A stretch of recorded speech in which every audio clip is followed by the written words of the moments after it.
Hello everybody, this is Kiki again from Metal and High Heels. We're here at the Metal Female Voices Fest and I'm standing here with Lindsay Schoolcraft. Hi. Hi, thank you so much for taking your time. Of course, thanks for having me. Great. You were touring with Cradle of Filth. Yes. Yes, I was. Do you have some funny anecdote or something? Everything. Never a dull moment. That, you know, things went wrong, but things went right, and it was so much fun, and you know, they're a bunch of Brits, so. And you were all around the world. All over the place. What Absolutely. was the most awkward place you played? Most awkward? Well, we went to Singapore, but we actually didn't get a chance to play because the country and the laws. So we did an interview. It wasn't awkward. It was fun, but it was just weird getting dressed up and not playing the show. Oh, you didn't know before? What? No, it just kind of got canceled the day before.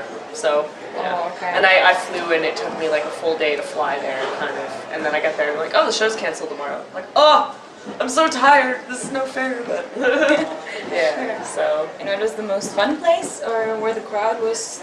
Oh, I loved Australia, Brazil, and Mexico. That was some pretty crazy crowds. And France was amazing at Hellfest.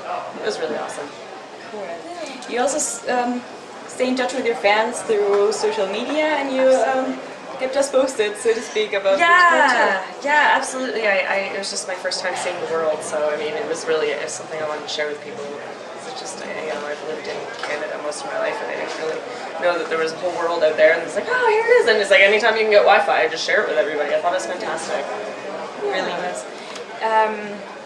How did you get that gig, actually? Playing live for Cradle of Filth, it was just all through Facebook. Paul Allender, the guitarist, found a friend of mine, actually Melissa Furlack, she connected us up, and that was it. And you know, I'm grateful for it ever since. It's been life changing. Of course, really cool. And tell us about Canada. How's the female-fronted scene over there? Oh, it's fantastic. We have Unleash the Archers. We have Leah. We have Edge of Attack. What about Kitty? Kitty, the Birthday Massacre, the Agonist, Unexpect, Cobra and the Lotus, which are playing today. And it's my first time seeing them. I should have seen them a long time ago, but we've always just kind of, there's never been a schedule lineup that I can probably go see Cobra and the Lotus, so I'm going to check them out very, very soon. And how's the support from the fans? Fantastic. We have a great metal scene in Canada. Mostly, I haven't been to Vancouver's metal scene, but Toronto is amazing. Montreal is fantastic. And so is Quebec City, from my understanding. So you're already a full-time musician, no day job needed? Oh no, I have a lot of odd jobs. You know, like it's looking to be in that direction. That's like the ultimate goal for me, to just be like, I'm a full-time musician, but not yet. But it's coming soon. That's what we're also talking about with all the musicians, about the music industry and all these crowdfunding trend. Yes, actually, Cradle of Filth just put out a Kickstarter campaign for a comic book that the band's doing, and we hit our target of 20,000 in 2 days. Wow. Yeah, it was intense. Like, and we're still going, and I think it's fantastic. And thanks to the fans for that. I think the support is fantastic. I mean, I have yet to do one myself for Schoolcraft, but I think it's great. I mean, you know, there are a lot of supportive people out there, and since it has changed, us musicians have a little bit more control. There doesn't really need to be labels, and we can sometimes even self-manage ourselves. So it's going in that direction. It's crazy from the 90s. It really is. It's absolutely a total turnaround. So you get, of course, all the artistic freedom, but you also have a lot of responsibilities. Yes, I'm exhausted. Well, it's the thing. I do have a manager, but I still do a lot of my own managing, especially with social media. And you know, I've had some lovely sponsors come my way, and you give me some nice stuff. I'm going to put your name out there. It's trade for trade. So yeah, it's still a lot of work, especially like, you know, learning how to do your own hair and makeup. That was exhausting. So.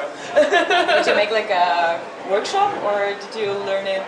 How did you learn it? Oh, you know, YouTube tutorials, and now I make my own headdresses, whether they be like flowers or feathers. And, yeah, so it's like, you know, I'm an artist through and through, and I had to learn a lot of things. You don't have anybody to really do it. You can't really afford to have anybody to do it for you. So you have to teach yourself how to do everything, and it's a lot of work. Do you have some tips for the girls out there? In what, hair, makeup? Yeah. Be a good multitasker and time management, and that you're not going to sleep for a while. How do you keep your hair healthy? I don't know, that's a good question. I don't know. I think it's just my genetics. I don't blow dry it. There's a good tip. Don't blow dry your hair, guys. It feels better longer, trust me. Is this your natural hair color? No, I am ginger. I am through and through a redhead. Yeah, no, I just it's just the grim look. I need to be grim and dark and gloomy like my music, so it's And you're also vegan? Yes, I am. Yes. So. All your life, or? No, just recently. Ever since January, my mom and my sister decided to make the leap. My mom and my sister are more on the side of vegetarian. How did you feel at the beginning? Better. Yes. I found out I was actually, once I stopped having honey, I found out I was actually allergic to honey. It was giving me allergies, so when I cut out honey, it was great. And yeah, I love having a full plant-based diet. It's really, just feel better. And meat? Don't you miss it? No, I don't. And you know, it just now that I've been away from it, it doesn't feel right anymore. And I look at it and I'm just like, oh, that was a living creature. Like I could never eat it. And I think that's also to do with my First Nations Native American roots, because the tribe I descend from, like, they were vegan too, and they started animal spirit guides and totems. So like it's spiritual for me. I love animals so much. I just can't eat that. So that's a great motivation. Absolutely, yeah. It's very personal to me. So. Yeah, cool. Do you think there's some kind of connection between metal and veganism? Because I don't know. No, like, cause there's always more and more people. Yeah, Angela Gustaf and Elisa Weibas, who's the agonist. Actually, she's a great supporter of mine. She's so good to me, always giving me advice and helping me along the way. Yeah, I guess it's just it's great for your voice, because you know, dairy really dairy products really gives you a lot of phlegm and clouds you up. And I think at the end of the day, with the way factory farming is going and all the bad stuff in the meat, I think the plant-based diet for getting protein from plants is better for you. You get more energy. It's better energy. It's like I feel better.